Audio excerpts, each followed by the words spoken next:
안녕하십니까. 저희는 저희 지금 지역당 멤버들만 모여서 가볍게 저희 정책기획위원회에서 제안했던 정책 7가지를 가지고 토론을 하는 자리인 줄 알았는데 외부분들이 오셔서 제가 좀 난감하긴 합니다만 어쨌든 해보도록 하겠습니다. 저는 지금 현재 집전민주지역자치당의 정책기획위원장을 맡고 있고요. 얼떨결에 맡았습니다. 능력이 있어서 맡은 것이 아니니까 양해해 주시기 바랍니다. 좀 부족하더라도. 어쨌든 목차를 보면 제가 이제 저 나름대로 7대 정책을 얘기하기 전에 이제 제가 이렇게 좀 적어놨는데 한번 다음 거를 보도록 하겠습니다. 네, 현재 이제 저희가 그러면 이 정당을 왜 출범했느냐 하는 문제의식에 대한 지적이 좀 필요한 것 같습니다. 현재 대의제 하에서의 정당은 대중정당이긴 하지만 소수 엘리트층이 모여서 자기 나름대로 정치를 하고 있죠. 카르텔이 형성되어 있는 그런 대중정당인데 그것의 한계가 이미 와 있다는 걸 저희는 인식하고 있고요. 그래서 시민들이 주인인, 시민이 주도하는 시민정당이 필요하다는 생각이 출발점인 것 같습니다. 하지만 이제 중앙집중체제에서의 대의제가 각 지방의 소멸 문제와 각 지방이 갖고 있는 현안 문제들을 해결하기에는 굉장히 많은 어려움이 있기 때문에 그러면 어떤 방법이 좋을까 하면서 고민한 끝에 각 지역이 갖고 있는 다양한 다른 그런 현안들을 해결하기 위해서는 지역당이 필요하다라는 그런 가치를 갖게 됐고 그래서 추진하게 된 거죠. 그래서 지역당이 독립성을 가질 필요가 있다라는 생각을 하게 된 거고요. 기존에 지금 민주당 같은 경우에는 거의 이념 정당이라고 보고 국힘당 같은 경우에는 뭐 이권당이라고 할 수 있겠죠. 그런 정당에 비교했을 때 저희는 계속 우리가 몇 차례 워크숍이나 우리 이제 당원들, 우리 지금 준비위원들이 모여서 계속 논의했을 때 우리는 생활 정치를 해야 된다라고 계속 얘기를 하고 있습니다. 우리가 지역에서 출발하는 이유는 지역에 살고 있는 시민이나 주민들의 어떤 문제점을 좀 더 자세히 가까이서 느끼고 그 문제를 해결하는 데 주안점을 두지 않으면 현재 우리나라 시스템에서 정치체에 굴러가고 있는 정치 시스템에서 기대하기는 좀 어렵다라는 출발점에서 저희는 문제 해결 정당이 되어야 된다고 생각합니다. 그리고 현재 대의제는 굉장히 정치공학적인 어떤 그런 계산으로 굴러가고 있는 것 같습니다. 저는 제 나름대로 바라기는 저희 지역당은 이런 정치공학적인 어떤 그런 패러다임 안에서 좀 빨리 벗어나야 된다라는 생각을 하고 있고요. 그래서 이제 현재 상황은 이래서 그 다음 거 보면 그럼 시대적 요구는 뭐냐? 시민 정당이 필요하다. 그래서 시민이 주도하는 공론장을 마련하는 것이 우선이다라는 생각이 들고요.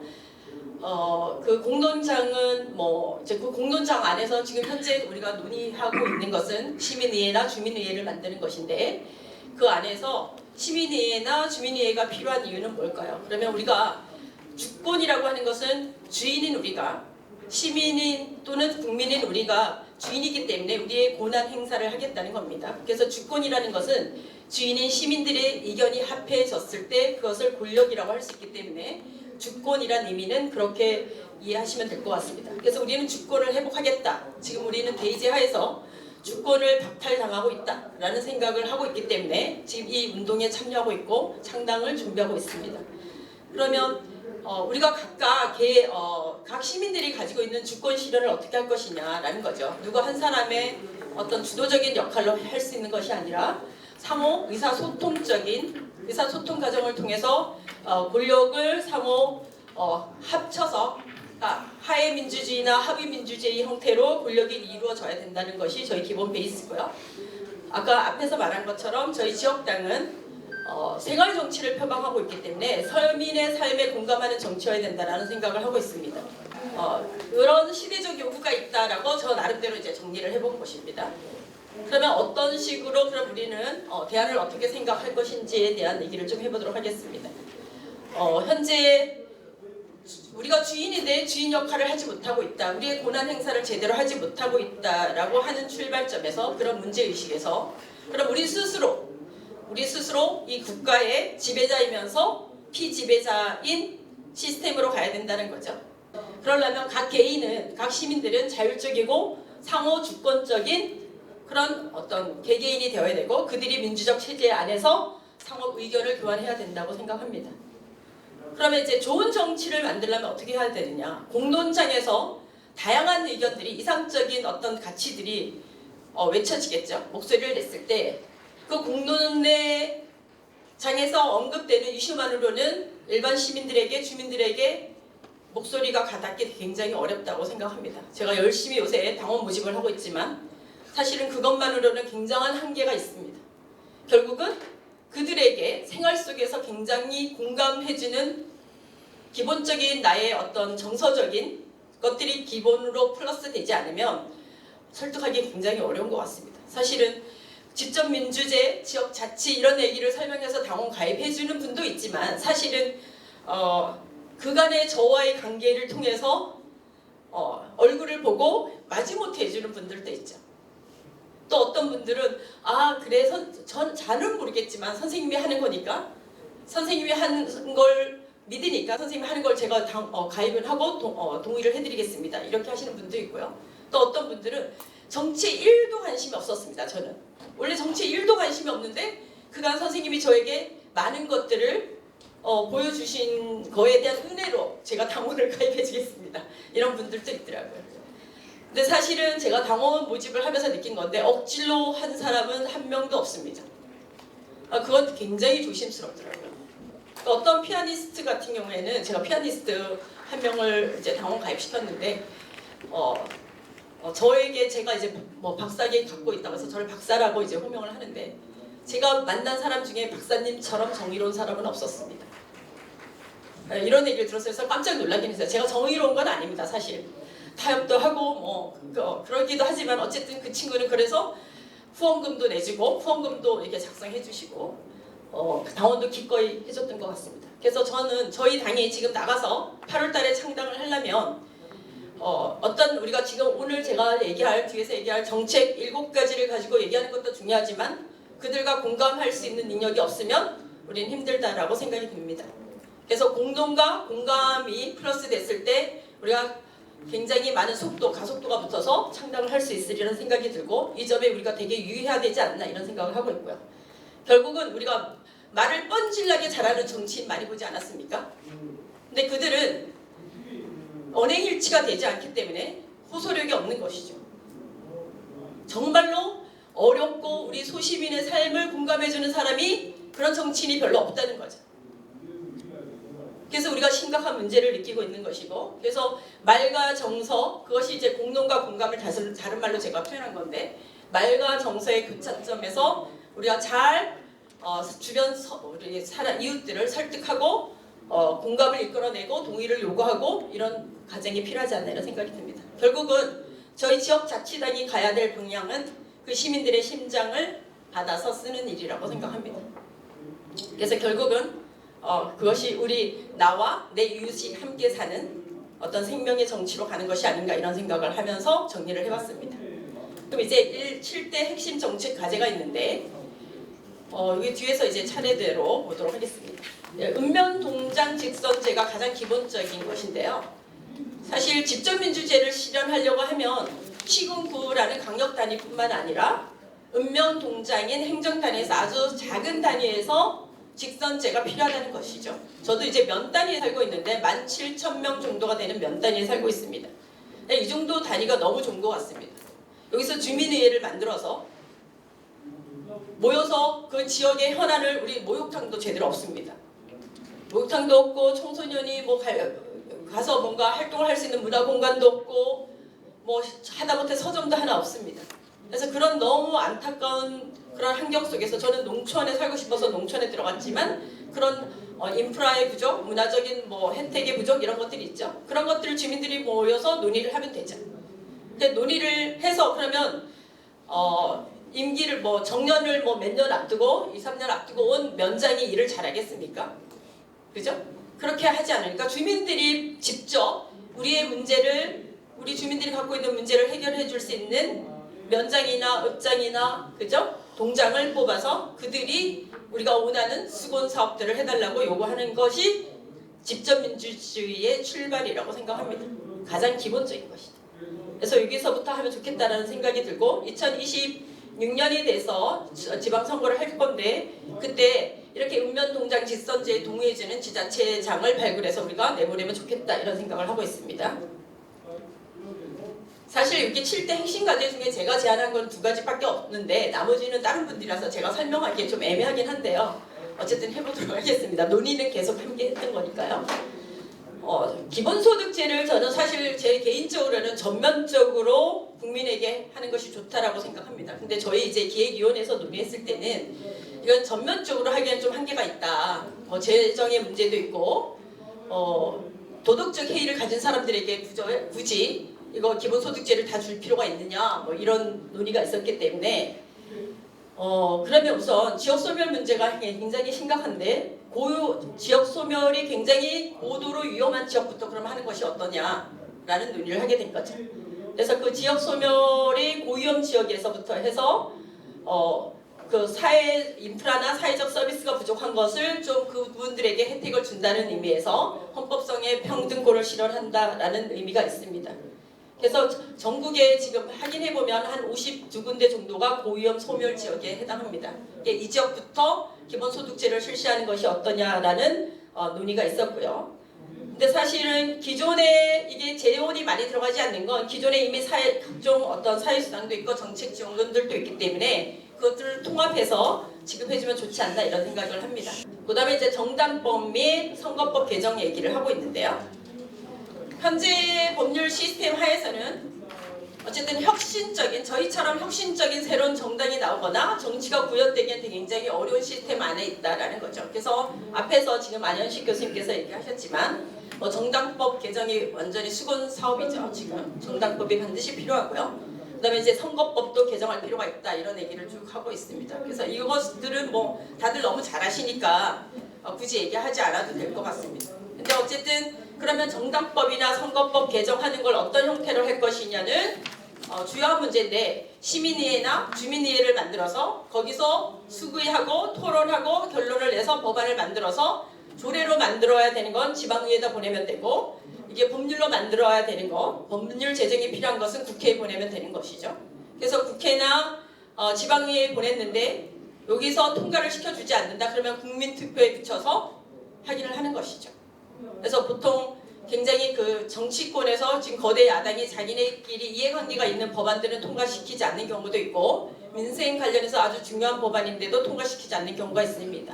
근데 많은 사안을 이렇게 할 수는 없으니까 굉장히 핵심적이고 중요한 사안의 20% 정도는 적어도 시민의회나 어떤 주민의회에서 하면 되는데 지금 여기서는 정당법이나 선거법 개정 문제인데 이 선거법이나 정당법 개정 문제도 시민의회에서 시민들이 논의해서 어떤 방식으로 개정하는 것이 좋은지 논의할 필요가 있는 것 같습니다.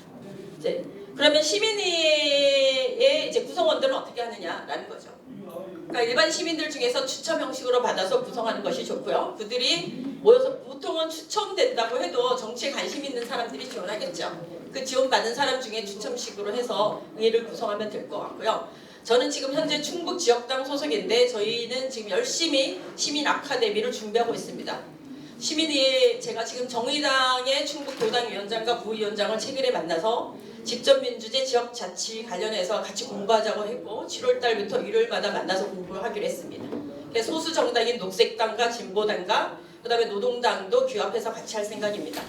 저의 설득력은 이거였습니다. 1차적으로 우리 직접민주제를 해야 되지 않느냐. 그러니까 거기에는 동의를 하더라고요. 그래서 그러면 우리 만나서 공부를 하자. 공부를 해서 1차 목적은 시민의회를 만드는 것이다. 공론의 장을 만들자. 거기서 우리가 지역에서 필요한 현안을 가지고 논쟁을 하고 얘기를 하고 다루고 수기하고 토론하는 과정을 거치자. 그래서 우리가 각각 자신의 당에서 그것들을 실현해주면 결국 우리 사회가 한국 사회가 굉장히 보다 발전하지 않겠느냐 이런 설득을 했죠. 그랬더니 좋다라고 해서 공부를 함께 하기로 했습니다. 이제 그런 지금 현재 소수 진보 정당들의 연대도 필요하고 뭐 국민의힘도 같이 연대할 수 있으면 좋겠죠. 그러니까 정당을 초월해서 모여서 다들 그런 어떤 공론의 장에서 논의하는 과정이 필요한 것 같습니다. 그래서 시민회가 만들어지면 굉장히 좋겠다는 생각을 하고 있고요. 그래서 여기서 지금 좀 전에 얘기했던 얘기 뭐 거의 그대로인데 여기는 넘어가도록 하겠습니다. 지금 거의 붙어서 같이 얘기를 많이 해버려서요. 그다음 대학 교육 무상화 얘기인데 이거는 제가 제안한 정책입니다. 사실은 아까 이민호 교수님이 사전에 질문을 하셨는데 이 재정은 어떻게 할 것이냐라고 하셨는데 지금 현재 한국장학재단을 통해서 차상위 계층 아이들 같은 경우에는 거의 무료로 공부를 하고 있는 거나 다름없다라고 하는데 그랬을 때 그들은 그냥 일방적으로 차등적인 혜택을 받았다고 느낄 수 있을 것 같습니다. 그래서 저는 그렇게 소득이 낮은 집안의 아이들, 저소득층의 아이들뿐만 아니라 전면적인 대학 무상 교육화가 필요하다고 합니다. 이거는 누구나 가지는 보편적인 인권이고 권리고 교육권이라고 학습권이라고 생각을 합니다. 그 아이들이 실질적으로 거의 등록금을 거의 조금밖에 안 내고 아니면 거의 안 내고 교육을 하고 있다고 해도 이건 소득 수준과 아니면 뭐 부모의 재력과 상관없이 전면적인 대학 무상 교육화가 필요하다고 생각하는데 그 이유가 뭐냐면 그것이 굉장히 우리가 지금 굉장히 학벌 체제가 아주 공고한 사회에 있기 때문에 그 학벌 체제를 무너뜨리는 거기서 발생하는 문제가 너무 많잖아요. 그 카르텔이 형성되어 있는 그들이 사법, 그다음에 입법, 문화, 그다음 언론, 금융 이런 걸 다 장악하고 있으니까요. 그러니까 그런 부분에 대한 어떤 좀 이렇게 분개가 필요하다고 생각이 되네요. 그래서 대학 무상 교육을 하면서 대학 서열화도 없어지면 중고등학교 내용의 교육 과정도 좀 바뀌지 않을까 이런 생각이 들고요. 독일식이나 프랑스식으로 대학 서열화를 없애면 좋겠다는 거죠. 그런 식의 교육이 우리에게 장기적으로 봤을 때 굉장히 바람직하지 않나 이런 생각이 들고요. 그다음에 공공임대주택 이것도 제가 제안한 건데요. 저는 사실을 아무것도 소유하지 않고 살자라는 주의입니다. 그래서 제가 소유한 재산이 하나도 없습니다. 왜냐하면 그 재산이나 물적인 것 때문에 제 영혼이 침해당하는 걸 싫어하기 때문인데요. 근데 이제 점점 나이가 들면서 이제 불안해지기 시작합니다. 특히 주거 문제요. 그러니까 어떻게 집을 땅이라도 사야 되나 뭐 이런 생각을 하게 됩니다. 사실 우리가 대학을 졸업해서 직장 생활을 하면서 모두들 올인하는 게 주택 문제죠. 집 하나 구하는 거. 그리고 50대 중반 정도가 된 남성들에게 제가 물어보면 지금까지 뭐 하셨습니까? 물어보면 열심히 직장 다녀서 아파트 하나 살고 자식 공부시켰지 이거더라고요. 그냥 너무 슬프고 아픈 현실 아닙니까? 그러니까 주택 문제만 우리가 공공임대 장기주택으로 공급을 해주면 정부에서 주택 문제에서만 해결하면 굉장히 우리가 보다 행복한 여유 있는 삶을 살 수 있을 거라는 생각을 합니다. 근데 제가 이제 주택이 그러면 현재 굉장히 문제가 되고 있는 건 교환 가치에 중점을 두고 있기 때문이죠. 우리는 주택이라는 건 주거 안정에 필요한 공간이기 때문에 사용 가치에 중점을 둘 필요가 있다. 그래서 마인드를 전환하는 교육이 필요하다 이런 생각이 들고요. 그래서 시민 단체나 이런 데서 좀 활동을 해줬으면 좋겠다는 생각이 들고 제가 개인적으로 좀 조사를 해봤더니 대만 같은 경우에는 사회 경제활동을 하는 사람들은 연금을 납부하잖아요. 그 연금을 담보로 해서 더 이상의 재정 지출이 없이 100년의 장기 임대를 해줍니다. 주택 문제 때문에 누구나 고민하는 사람이 없게 해줬습니다. 그래서 우리가 20살까지는 부모랑 살면 120살까지 산다고 해도 100년 정도는 주택 문제 때문에 고민하지 않고 살 수 있습니다.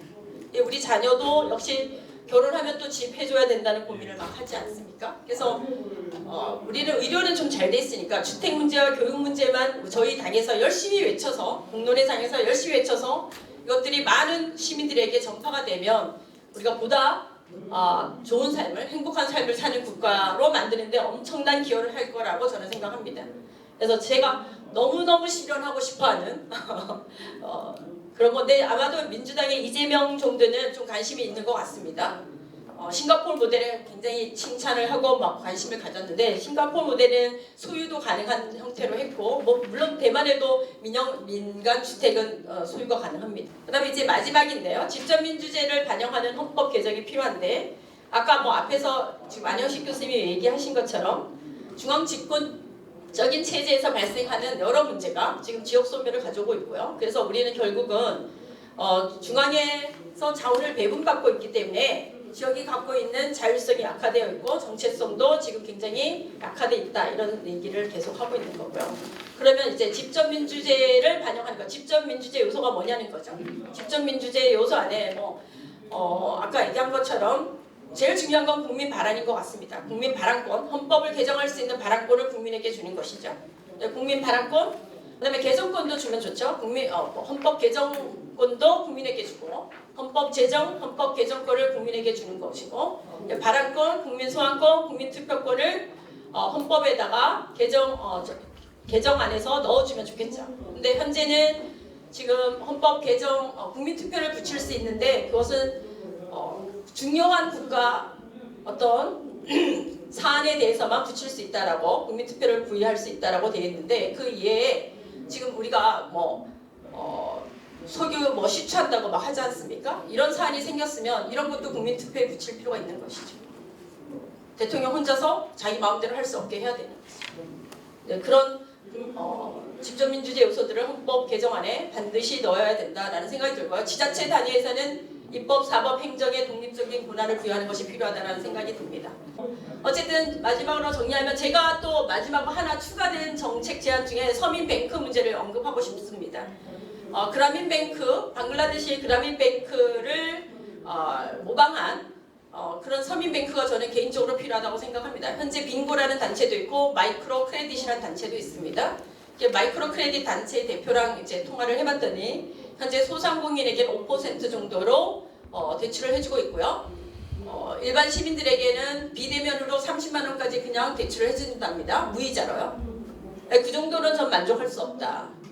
그라민뱅크처럼 최소한 우리가 정말 기본소득제를 실현한다고 해도 경제활동을 하고 싶어도 종잣돈이 없는 서민들이 너무 많습니다. 그래서 500만 원에서 2천만 원 정도의 1% 이자만 받고 융자나 대출을 해줄 수 있는 그런 서민뱅크를 반드시 실현했으면 좋겠다는 게 저의 이제 꿈이고요.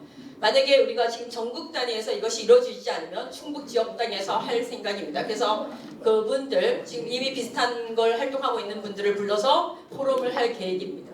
그렇게 하고 있고요. 나머지들은 이제 좀 넘어가도록 하겠습니다. 여기까지 들어주셔서 감사합니다.